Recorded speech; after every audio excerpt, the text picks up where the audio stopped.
Good morning, my friends. I am Pastor Ben Hayes from First Baptist Church, Dadeville, Alabama, bringing you our thought for the day. And it is a wet and dreary Tuesday in Dadeville, Alabama, but it is a fantastic day to be a child of God, a son of God. And I'm so excited about this opportunity to spend a couple of minutes with you this morning. I hope that you're ready for the day that God has created for you. Thank you for your prayers yesterday. It was a long day, but God took care of us, and we are so blessed. So blessed to know that you were praying for us yesterday. We're in 1 Timothy chapter 3. We've been talking about the offices of the church, the pastor and the deacons. And we've talked about the qualifications. And you might notice that there's a lot of similarities here. There's this same concept of reverence and being even-tempered, even-keeled, and men of integrity. And then as we come down to verse 11, Paul adds a little verse about the deacons' wives. Now, my wife is all excited about this because he doesn't say anything about pastors' wives, but he does talk about deacons' wives. I don't know why that is. But anyway, listen to what he says.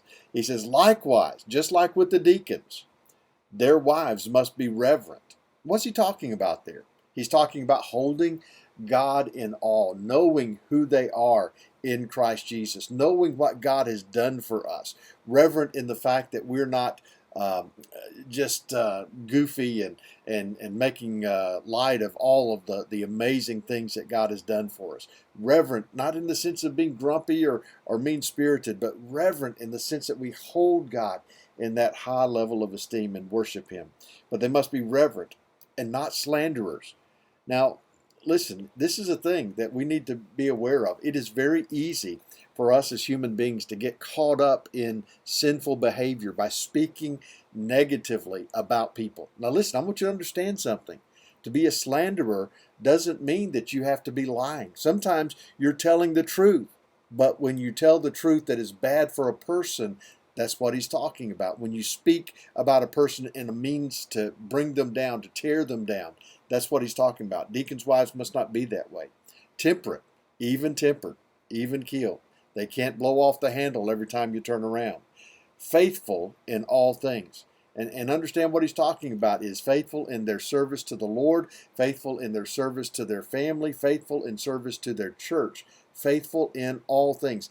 I've done multiple studies on this word all, and it always means the same thing. It means all, everything they're faithful in. And then he goes back to the deacons. He says, let deacons be the husbands of one wife, just like with the pastors. And it literally means a one-woman kind of man. And, you can read into that all that you want to. Some people say that means he can't be divorced. That means he can't be a widower. But the truth is that what the phrasing says is he is a one-woman kind of man. He's devoted to that one woman for a lifetime. Then he says, ruling their children and their own houses well. And here's the picture. A father must be in control of his household, of his children. Remember, God has this arrangement that he has designed in creation where he is the highest level of authority, and beneath him is the husband who comes in not just as a physical authority but a spiritual authority, and then the wife and the children. And it isn't a matter of being a boss or a dictator. It's a matter of lovingly taking care of every need. And so he says that the husband or the deacon must rule his own house well.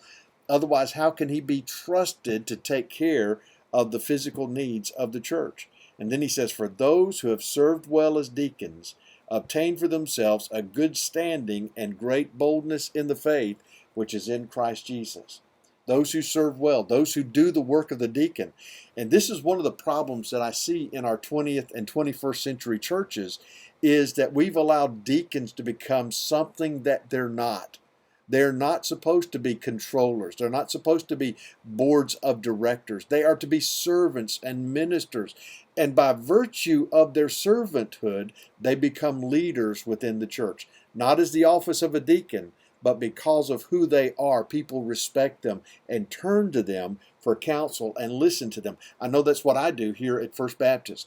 I trust my deacons because they serve well. I listen to their hearts because they serve well. I look for their wisdom because they serve well. They understand what it means to be deacons. And First Baptist, you need to be proud of these men, and you need to tell them that you're proud of them. But they serve well, and so they have obtained for themselves a good standing. People look up to them, and great boldness in the faith, which is in Christ Jesus.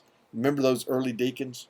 Remember Stephen, who was martyred for his testimony in Christ, and he stood there even as they were stoning him, giving a word of grace and love to the people. Remember Philip, the evangelist? He started out as a deacon.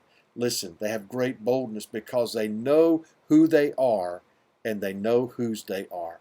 Think about that today. I hope that you have a great day today. Be blessed. We'll be back here tomorrow.